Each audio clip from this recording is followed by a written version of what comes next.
दिया। क्या बकवास कर रहे हैं, ये गलत बात है। ये बकवास शब्द हटाइए, हाँ हटाइए, बकवास शब्द हटाइए। बकवास शब्द नहीं कह सकते, ये बकवास शब्द नहीं कह सकते। कि ऐसे हल्ला गुल्ला करने के बदले पहले जानकारियां निकाले माननीय सदस्य। माननीय प्रधानमंत्री जी ने चीनी उद्योग के लिए इतना बहुत बड़ा अभी हाल में काम करने की बात कही है और माननीय मंत्री महोदया कह रही हैं कि ये राज्य सरकार की काम है। अरे ये तो चीनी मिल को केंद्र सरकार के अधीन है, केंद्र सरकार को काम में करनी है। तो ये जो बंद चीनी मिलें हैं इसको केंद्र सरकार क्या चालू करने का विचार नहीं रखती? एक तरीका होता है बात करने का, और जो शब्दावली आप इस्तेमाल कर रहे हैं, ये कदापि किसी को स्वीकृत नहीं हो सकती है। आपकी शब्दावली को आप विड्रॉ करिए, आप जरा ढंग से अपना प्रश्न उठाइए। I would like to applaud the Wise Kiran scheme, which promotes women in STEM subjects in our education system. I must say, sir, this is very, very interesting because the need is great. I have had the great pleasure, sir, of conducting as the main speaker a number of convocations in our country in the course of the last. एक तरीका होता है बात करने का, और जो शब्दावली आप इस्तेमाल कर रहे हैं, ये कदापि किसी को स्वीकृत नहीं हो सकती है। आपकी शब्दावली को आप विड्रॉ करिए, आप जरा ढंग से अपना प्रश्न उठाइए। अध्यक्ष महोदय, आज़ादी के बाद बिहार में 35 चीनी मिलें काम करती थी, लेकिन धीरे धीरे 26 चीनी मिलें एक एक करके बंद हो गई। मात्र बिहार में अभी 9 चीनी मिलें काम कर रही है। महोदय, हम माननीय मंत्री महोदया से जानना चाहते हैं कि जो चीनी मिलें बिहार में बंद हैं, क्या उस चीनी मिलों को आप चालू करना चाहती हैं? माननीय मंत्री जी।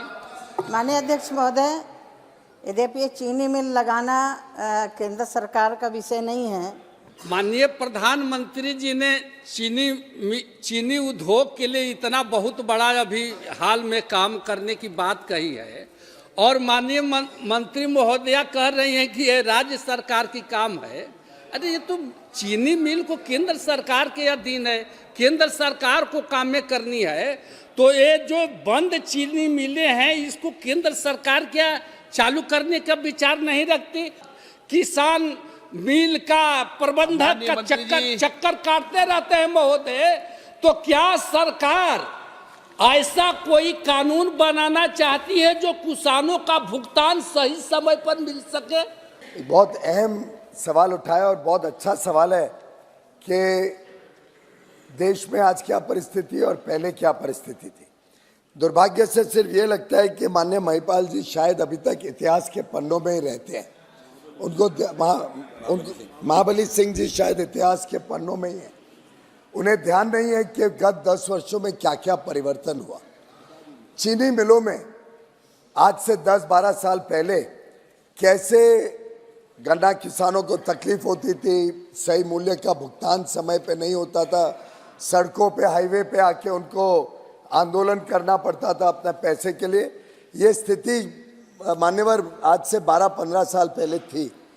प्रधानमंत्री नरेंद्र मोदी जी ने 2014 में जब सरकार की कमान संभाली तब उन्होंने पूरे चीनी के व्यवसाय में, चीनी के उत्पादन में, गन्ना के उत्पादन के पूरे विषय को बहुमुखी सोच के साथ अपने दूरदर्शी परिणाम को सामने रखते हुए कई सारे कदम उठाए। उदाहरण के लिए चीनी मिलों को सही दाम मिले, चीनी मिलों का जो ऋण था उस ऋण को किस प्रकार से लंबे समय दे के उसको समाप्त किया जा सके। गन्ना किसानों की भुगतान करने के लिए चीनी मिलों के पास जो पैसे का अभाव रहता था उसको पूरा करने के लिए इथेनॉल को प्राथमिकता दी गई। कहाँ उस समय मात्र 1% पेट्रोल में इथेनॉल की मिक्सिंग ब्लेंडिंग होती थी, आज वो बढ़कर 12% हो गई है। एक 1200% एक प्रकार से वृद्धि हुई है। और इन दिनों में जिस प्रकार से इथेनॉल का तेज गति से इस्तेमाल हुआ, उससे चीनी मिलों की भी आमदनी बढ़ी, चीनी मिलें भी वायबल हो गई, उनके पास पर्याप्त पैसा आने लगा। और उसी के कारण आप देखेंगे कि गत कई वर्षों से 99% भुगतान समय पे होता है। कोई किसान का आंदोलन देश में किधर देखने को नहीं मिलता है। मैं आपको अगर आंकड़े दूं तो 2013-14 में कुल जो केन का भुगतान था वो 57,000 करोड़ रुपए था और केन ड्यूज 2-2, 3-3 साल बाद दिए जाते थे। हमारी सरकार आने के बाद अगर 2022-23 का आंकड़ा देखें तो केन का उत्पादन, गन्ने का उत्पादन भी लगभग 1.5 गुना हो गया। उसके अलावा जो वैल्यू थी गन्ना किसानों की वो 1,15,000 करोड़ रुपए हो गई और वो 1,15,000 करोड़ में मान्यवर 1,14,000 करोड़ समय पे हो गया, 99% से ज्यादा। और मात्र 516 करोड़ यानी 99.5% पे हो गए। मान्य 516 करोड़ सिर्फ रह गए। 3 चीनी मिले अधिकांश इसमें और यूपी की है, वो तीनों चीनी मिले, उनके ऊपर भी सख्त कार्रवाई हो रही है। ये जो बात है कि गन्ना किसान को भुगतान में तकलीफ, इस पे जिस प्रकार से प्रधानमंत्री नरेंद्र मोदी जी ने प्रहार किया, जिस प्रकार से उनकी आमदनी बढ़ाने के लिए कई सारे कदम उठाए, जिस प्रकार से उनको समय पे आज पूरा पैसा मिलता है, उसके कारण प्रोडक्टिविटी, उत्पादनता भी बढ़ी है गन्ना किसानों की। और देश भर में गन्ना किसानों ने, चाहे वो समय समय पर इथेनॉल का उपयोग ज़्यादा हो, एक्सपोर्ट हो, अलग अलग माध्यम से, एक तरफ गन्ना किसान खुश है, दूसरी तरफ सभी कोऑपरेटिव, श्रीनिवास जी हाथ उठा रहे हैं, सभी कोऑपरेटिव मिल्स देश भर की पुनः जागृत हो गई है, पुनः प्रॉफिटेबिलिटी में आ गई है, पुनः उनके कर्मचारियों को नौकरी सुरक्षित हो गई है। और दूसरी तरफ शुगर इंडस्ट्री के कारण आज पर्यावरण को भी लाभ हो रहा है। पर्यावरण में प्रभाव हुआ कि इथेनॉल ब्लेंडिंग के कारण पेट्रोल का इंपोर्ट कम हुआ तो विदेशी मुद्रा में भी लाभ हुआ। तो ये जो बहुमुखी सोच है, इसके कारण आज देश तेजी से प्रगति कर रहा है और देश के गन्ना किसान भी बहुत राजी खुशी आज इस काम के साथ जुड़े। क्वेश्चन नंबर 64 सी थॉमस। मिनिस्टर को रिप्लाई कर। माननीय मंत्री जी, माननीय मंत्री जी, नहीं बोल सकते सर, ये बकवास शब्द नहीं बोल सकते, ये हटा देना चाहिए। ये बकवास शब्द, ये मंत्री जी के लिए बकवास शब्द यूज कर रहे हैं, ये बकवास शब्द हटा देना चाहिए, कार्रवाई से हटा देना चाहिए। रिकॉर्ड में के लिए इन्होंने कह दिया, क्या बकवास कर रहे हैं, ये गलत बात है। ये बकवास शब्द हटाइए, हटाइए, बकवास शब्द हटाइए। बकवास शब्द नहीं कह सकता, ये बकवास शब्द नहीं कह सकते। कि ऐसे हल्ला गुल्ला करने के बदले पहले जानकारियां निकालें माननीय सदस्य। 22-23 का पूरे देश में मात्र 516 करोड़ बकाया है।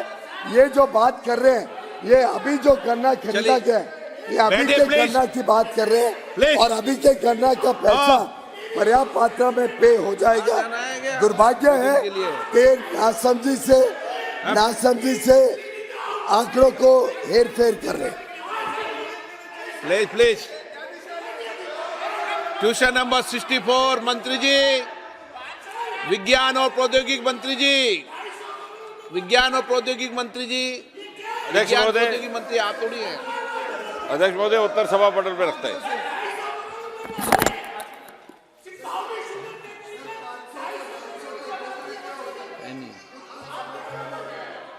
शशि थरूर जी, आप Thank you very much. Thank you very much, Mr. Speaker. I would like to applaud the Wise Kiran scheme, which promotes women in STEM subjects in our education system. I must say, sir, this is very, very interesting because the need is great. I have had the great pleasure, sir, of conducting, as the main speaker, a number of convocations in our country in the course of the last few years that I've been an MP, the last 15 years. And in the 75 or 80 convocations where I've spoken, it has struck me, sir, that even in institutions where women are a very small percentage